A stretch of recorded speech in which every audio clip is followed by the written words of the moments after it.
rescue natin guys. Naubusan ng lining dahil sa mataas na paakyatan dito. Bali ito siya.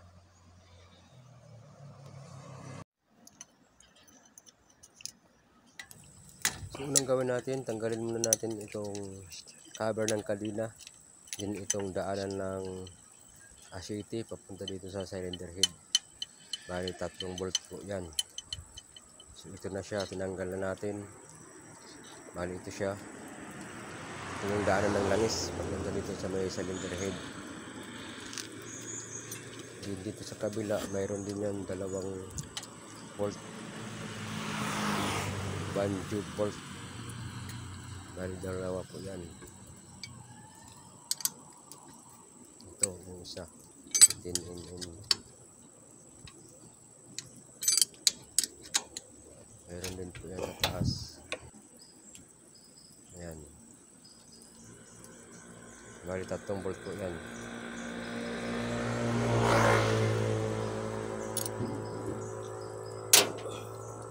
Tapos meron pa sa ilalim 2, yung 18mm tsaka yung 10mm. Ito siya.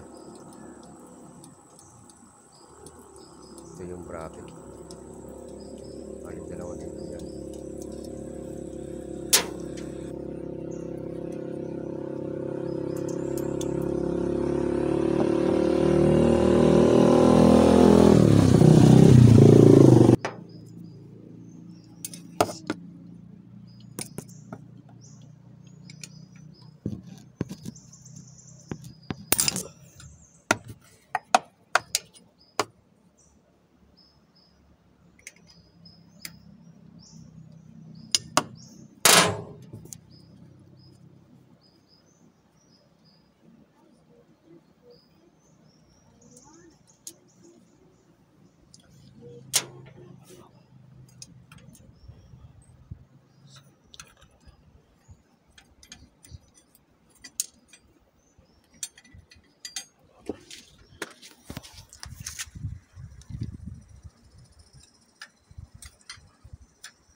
Para ilabas natin yan, tanggalin muna natin itong kanyang clutch cable para mailabas natin yung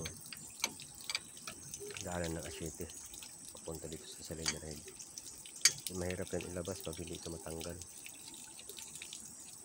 So ito tinatanggal na natin.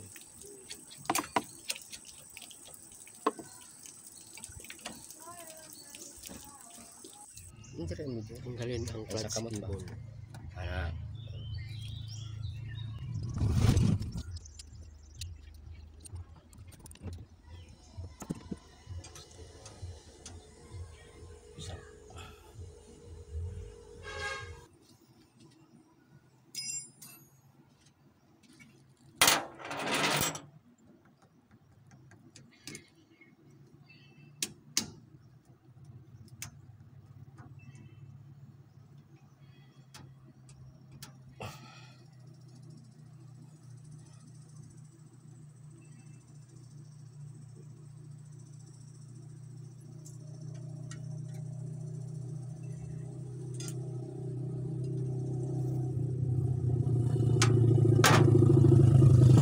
tanggalin din natin itong kickstarter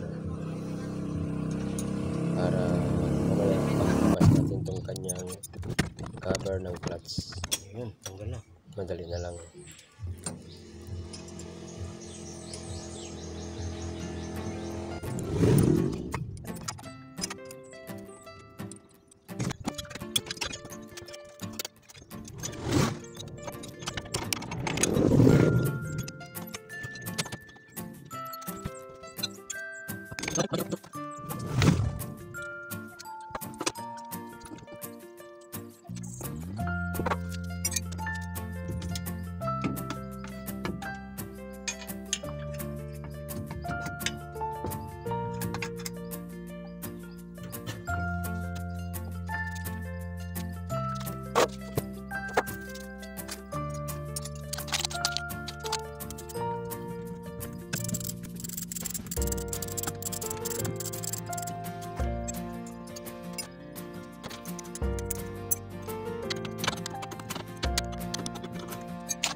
sunog na talaga siya. Tikip na. Sunog. Grabe yung tama. Lumagipit na.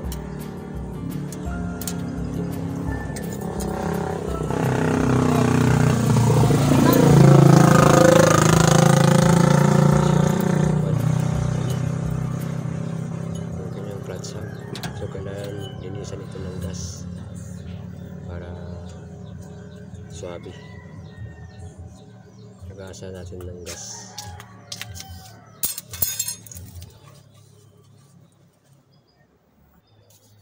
Yan, kitang kita talaga ang sunog na sunog. Itim na itim talaga. Pati yung plates itim na itim rin. Grabe talaga yung pagkasunog.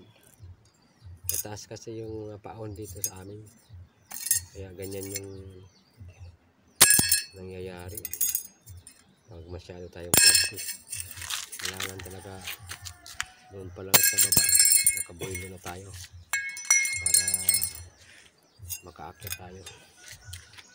Pero hindi dapat overloading. Dapat nasa ano lang, mga 3-4 na tao lang. Sunog na hindi na magagamit yung kanyang gas lighting. So ngayon meron ng bago.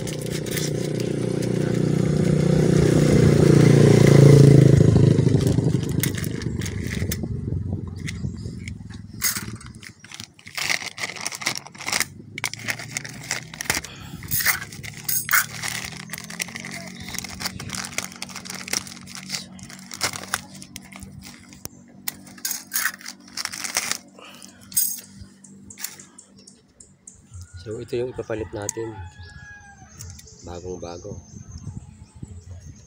magandang klase rin to. So ipapalit natin doon sa barako to. Yung luma wala na yan, tapon na yan. So ito nang gagamitin natin bago. Ngayon kabit na natin to.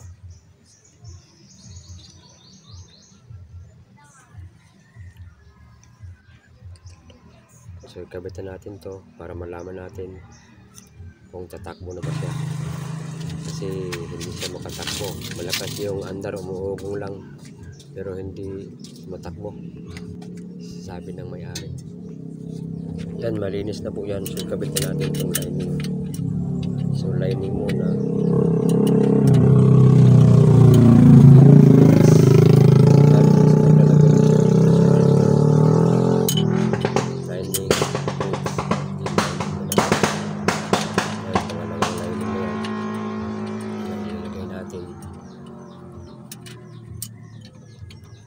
Plates ulit. Kung napapansin nyo ba, pinapa ko yung matalas ito ay palabas sa plates at saka yung makurol mapunta doon sa loob yung posisyon niya. So yan, clutch lining na naman in plates. Bali 5 peraso yung clutch lining nito, saka 4 na plates. So, pinapa ko yung plates, bali yung matalas na labas, saka yung mapurol paloob. So lagyan na natin itong toaster din, takip kasama na yung spring. Saka sa paghihigpit nga pala nito, kailangan tama lang, masyadong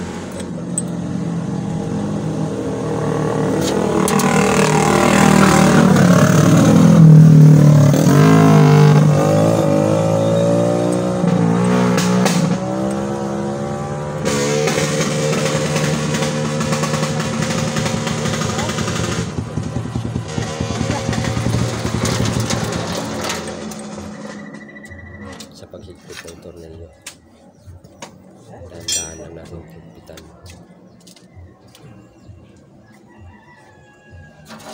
So gamit pa rin ang 10mm socket sa paghigpit natin ito.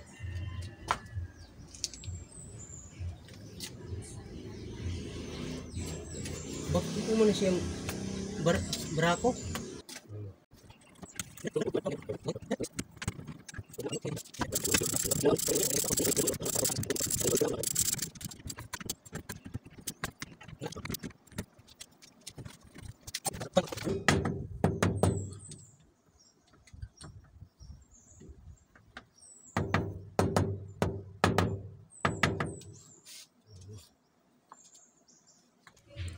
ilagay ang bolt at higpitan ng itim socket or Terence.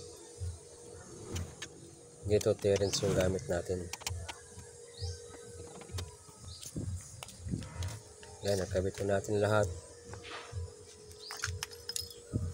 Pati yung daanan ng asyete papunta sa cylinder head. Saka yung gas na ikabit na natin. So nakabit na natin lahat. Ngayon ay pwede na natin itong testingin kung tatakbo na ba. Kasi kanina hindi siya tumatakbo. Maandar siya, malakas yung andar pero hindi naman tumatakbo, umuugong lang. So ayan, nakauna yung susi. Ngayon paandarin na natin kung aandar na ba. Ibig kong sabihin kung tatakbo na ba. Kasi kanina sa hindi natin sa napalitan ng lining, maandar siya pero hindi naman tumatakbo. Sinigan natin yung clutch, hindi tatakbo. So ngayon okay na siya. So matakbo na. So malakas na yung kanyang hatak. So ayan, tapos din natin. Nandito nga pala tayo sa kalagitnaan ng init guys, kumana ng siya kalsada guys. kasi dito naabutan yung customer natin na sinugan ng lining. So ngayon napalitan na natin, so okay na yung takbo. Bumalik Swabe na. siya, guys. Ayan.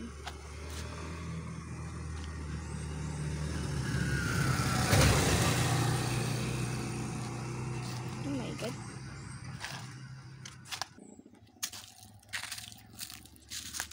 Ayan, sa papa. Pa-like na lang po at pa-hit na lang po ng notification bell para updated po tayo mga pang susunod na mga video. Maraming salamat po. Sana ay matulungan niyo po ako.